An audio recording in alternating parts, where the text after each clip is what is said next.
Hey, I'm Josh Berry for the Giant Factory Off-Road team, and this is the new Revolt Advanced Pro.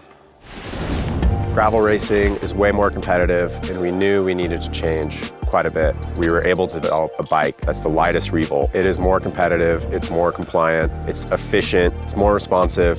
We have a lower bottom bracket, longer top tube, and a steeper head tube angle.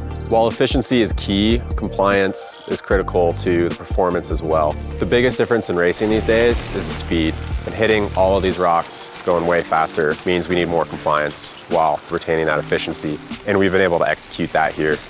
A lot of people with the idea of these long races are concerned about what their seat's doing and what their hands are doing. Those are big fatigue points.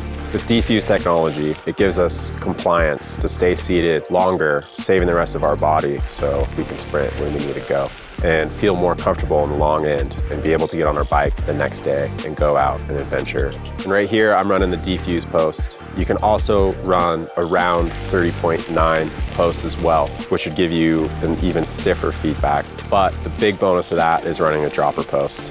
With the added capabilities of the lower bottom bracket, the bigger tires, and then you throw on a dropper post, we're gonna be having way more fun on these things. And you're gonna take the gravel bike to the next level. When I was giving feedback on this new Revolt, the number one thing for me was the lower bottom bracket. I wasn't finding myself trying to pedal around corners. I just wanted to go faster with more grip. And we dropped it dramatically, and it is awesome. It has changed how I handle on this bike. The next thing I wanted was better handling on the road and on the rough stuff, and I knew that required adjustability. The flip chip technology, I can change the geometry by a full centimeter, and that gives me the ability to run way bigger tires when I need to, and I find myself doing that more and more often.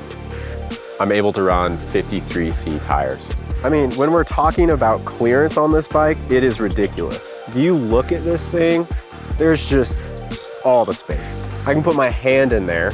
I'm running a 42C tire right now. When you're on the plains of Kansas, and then you're in the mountains of Idaho or Oregon, any of the Rocky Mountains, it's a completely different terrain. And that 1 centimeter of adjustment is what makes a difference. It changes it from having a huge tire to a smaller tire, and it changes how it handles. And having one bike that can do that efficiently is awesome. The new fork is great. Where you put the front end, it's going. There are some cool updates with being able to put a standard bottle cage on the fork mounts. And if you're like me, who spends a lot of time in the desert, I'm able to go on way longer rides. And we've also added this accessory spot on the top tube. I really like that as well, because then I'm carrying more things, I'm going a bit further, and if I want to go bike packing, I want to race longer, whatever it is, I have options. And let's remember that we added all these options while taking weight off the frame. For me, with this new bike, it's gotten really personal. I used to have to pay people to make me bikes with all these things added to it. And Giant came to me and asked what I wanted. And here it is. It's more responsive, more compliant, lighter, more accessories, more clearance, and accessible to everybody. I'm really stoked on this new bike.